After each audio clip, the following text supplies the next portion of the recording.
Hello everyone. Welcome to the first episode of Seth Talk. On this show, I'm going to be filling your head with all sorts of random, useless knowledge. Your head's just going to, explode from all the knowledge that I'm going to be giving you. First up on the agenda, I'm going to be talking about 5 ideas scientists have about our universe. And these aren't, really that scientific ideas. They're more pseudoscience, I guess you could call it. So let's get started. Let's head off into the next dimension, a dimension full of endless possibilities.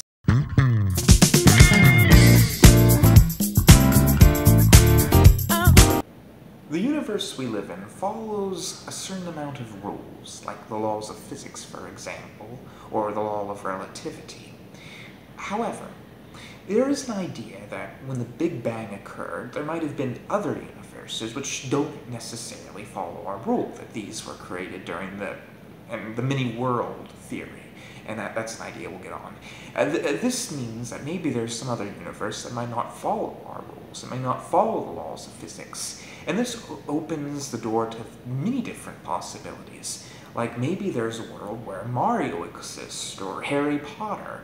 Maybe all of the ideas that we have in our head is real in some other dimension.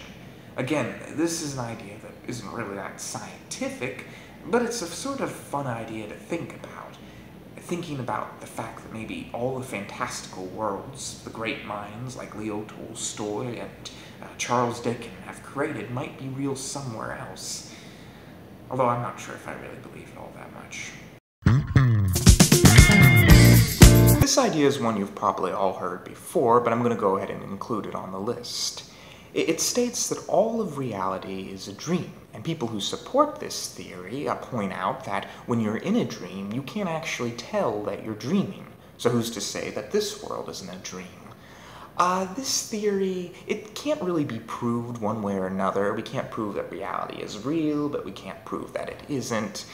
But at the same time, I will admit that at the Fireside Tales working there, I have noted there are a few stories that seem to point out that maybe reality is a dream. Like the story of the White Man in White and Tim Matters, and the story of the Man in White, the Man in Black, and the Man in Gray. Of course, there's also a lot of evidence that points against it. The very existence of the Man in Black and the Man in Gray seems to suggest that maybe reality is real.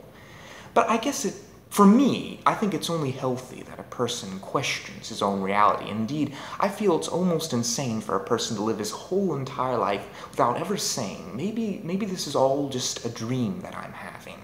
Oh, but that's just me. I would like to just state that maybe reality is what we choose it to be. If we want it to be a dream, it's a dream. If we want it to be real, it's real.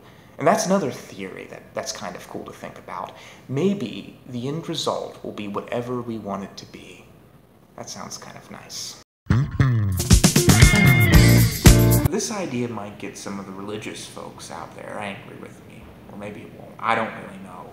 But I just want to say that I myself have never stated what my religion is, even though I think most of you will probably have the common sense enough to be able to guess. But this idea states that maybe all of us are right.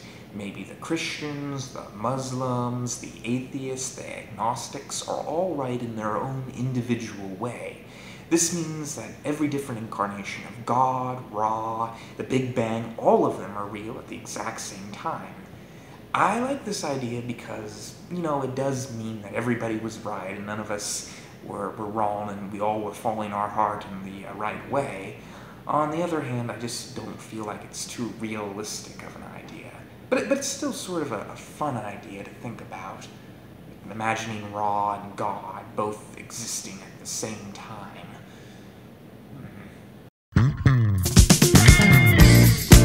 This idea states that the universe is actually a living organism, that all the nebulas and cosmos are part of the tissues of this being, that this being could reproduce, maybe create other organisms, and that it thinks for itself, although how much control it has over itself is left to debate. I like this idea, and it is true that scientists have a hard time classifying what is alive and what isn't. For instance, to them, a baby might not be considered alive because it hasn't gained consciousness, whereas maybe something like a computer could be considered alive. So I don't know. It basically just depends on what you consider life to be. This idea has probably the most scientific grounds, and even that ground is rather shaky. But it basically states that there's many outcomes that could have occurred in our universe, and that those outcomes did occur in some other universe. For instance, if I were to roll a die, maybe it lands on 1, but in some other universe it landed on 2, or 3, or 4, or 5, or 6. And this idea means that there could be a universe somewhere out there where dinosaurs are driving around in cars and in office buildings. According to this theory, that idea would in fact be true somewhere out there. There could be another universe where Adolf Hitler won World War II, or a universe where Dogman actually exists. And the differences can be even slighter than that. There could be a universe where the only difference between this one and that one is that in that universe I'm wearing a green shirt.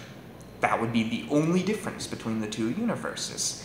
I do sort of like this idea. I think it's definitely really interesting, but I almost dislike it because it just makes me feel so insignificant in the grand scheme of things. I'm one guy, and somewhere out there I could be a serial killer. I mean, I could also be president of the United States, but it just makes me feel rather small. But I guess that can't be helped in a universe like this one, can it?